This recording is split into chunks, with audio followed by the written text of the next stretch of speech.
अस्सलाम वालेकुम dear students. आज के टॉपिक में हम जो लेक्चर है उसमें प्रॉपर्टीज़ ऑफ डेफिनेट इंटीग्रल्स को डिस्कस करने जा रहे हैं। इससे पहले हमने डेफिनेट इंटीग्रल्स को पढ़ा, उनको डिफ़ाइन किया, उनको अंडरस्टैंड किया, उनका बेसिक कॉन्सेप्ट समझा और उसी से रिलेटेड हमने एक्सरसाइज 3.6 के जो क्वेश्चंस थे उनको सॉल्व किया। अब आज के टॉपिक में हम इनकी कुछ इंपॉर्टेंट प्रॉपर्टीज़ को डिस्कस करेंगे और इसी से रिलेटेड कुछ एग्जांपल्स जो आपके सिलेबस में शामिल हैं उनको सॉल्व करने की कोशिश करेंगे।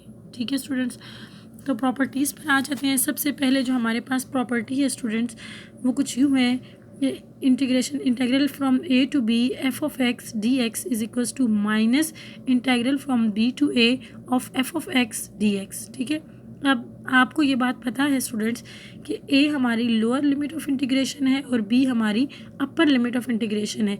तो ये हमें बेसिकली बता क्या रही है ये प्रॉपर्टी कि अगर हम लिमिट ऑफ इंटीग्रेशन की जगह को चेंज कर दें, ठीक है, तो हमारे पास एक नेगेटिव साइन प्रोड्यूस हो जाएगा, यानी A to B F x D X will be equal to minus time B to A F of x D X. तो इसको प्रूव करके देख लेते हैं कि क्या ये हो सकता है या नहीं। तो हम सबसे पहले इसको कंसिडर करते हैं। अब हमारे पास A to B F x D X अगर हम इसकी इंटीग्रेशन करें और वो आ जाएगी capital F of X from A to B by fundamental theorem of integral calculus. ठीक है, तो यहाँ से हमारे पास कैपिटल एफ एक्स आ गया ए टू बी।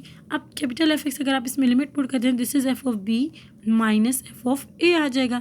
अब मैं अगर इसमें से एक नेगेटिव साइन को कॉमन ले लूँ स्टूडेंट्स तो ये क्या आ जाएगा, f of a minus F of b. ठीक है, तो f of a minus F of b क्या है स्टूडेंट, ये तो बेसिकली अगर हम एफ एक्स के ऊपर लिमिट अप्लाई करें from b to a limit put करेंगे तो ये आएगा। ठीक है, और by negative sign as it is.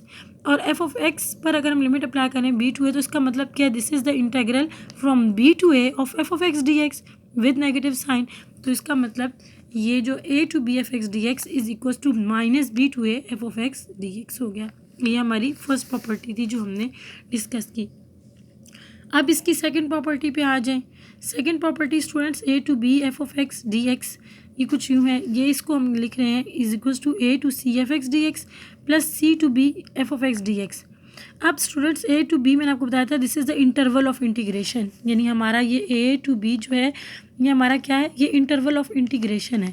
तो अगर आप स्टूडेंट इसका मतलब ये होता है कि अगर आपके पास कोई कर्व है जो Y is equals to F X, ठीक है, तो A to B this is the point A and this is the point B. A to B अगर हम इस कर्व की इंटीग्रेशन करेंगे, एरिया इनक्लोज्ड ये है between x axis and the curve from A to b. ठीक है, a से बी तक एक्स एक्सिस और y is equals to F x जो आपका कर्व है इसके दरमियान जो एरिया इनक्लोज्ड है वो ये एरिया है। ठीक है, और अगर हम इसको इंटीग्रेट करना चाह रहे हैं ए टू बी, हम ये कहते हैं कि सी दरमियान में कोई एक पॉइंट है, तो हम ये कहते हैं कि टोटल एरिया इनक्लोज को हम ये कह सकते हैं ना integral of this plus integral of this, यानी integral from A to C plus integral from C to B.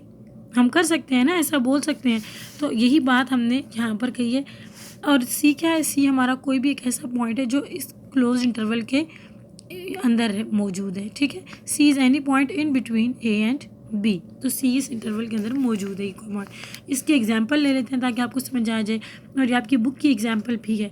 ये -1 to 2 x plus mod x D x. ठीक है, तो हम जो है इसको स्प्लिट कर रहे हैं। अब जो इंटरवल ऑफ इंटीग्रेशन है स्टूडेंट्स इसमें वो क्या है, -1 to 2, ये हमारा इंटरवल ऑफ इंटीग्रेशन है। अब ज़ीरो कोई भी एक पॉइंट है जो इस इंटरवल ऑफ इंटीग्रेशन के अंदर मौजूद है। अगर आप -1 से 2 को नंबर लाइन पर शो करें तो आप देखेंगे -1 के बाद 0, 0 के बाद 1 और फिर 2 आता है। तो हमारा बेसिकल जो इंटरवल ऑफ इंटीग्रेशन है वो ये है -1 to 2।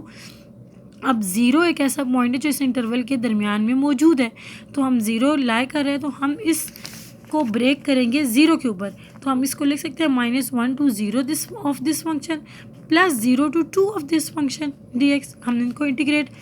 अब आप देखें कि -1 से 0 आ रहा है। अब हमने इसको ब्रेक इस वजह से इस पॉइंट पे किया क्योंकि हमारे पास अंदर आ रहा है मॉड ऑफ एक्स, और आपने मॉड की प्रॉपर्टी पढ़ी हुई है स्टूडेंट्स के, मॉड ऑफ एक्स जो है वो इज इक्वल टू -x होगा if X is less than 0, और ये is equal to positive X होगा if X is greater than 0। ठीक है, तो यहाँ पर अगर आप देखें हम ये -1 to 0 का मतलब है कि it is lying between -1 and 0। तो here x is less than 0, तो लेस देन 0 है तो मॉड एक्स को ओपन करेंगे तो क्या आ जाएगा -x। और जो अगला इंटीग्रल है इसमें एक्स की जो लिमिट ऑफ इंटीग्रेशन है वो 0 to 2 है, तो इसका मतलब है x is greater than zero है यहाँ। तो ग्रेटर देन ज़ीरो है तो एक्स की वैल्यू यहाँ क्या आएगी, पॉजिटिव एक्स। ठीक है, क्योंकि ग्रेटर देन ज़ीरो के लिए हम पॉजिटिव एक्स लिखेंगे और लेस देन ज़ीरो के लिए हम नेगेटिव एक्स लिखेंगे। तो यहाँ जो हमारा इंटरवल ऑफ इंटीग्रेशन था वो -1 to 0 था। इसका मतलब था कि x is less than zero, तो हम यहाँ क्या पुट कर देंगे, मॉड ऑफ एक्स को ओपन करेंगे तो -x।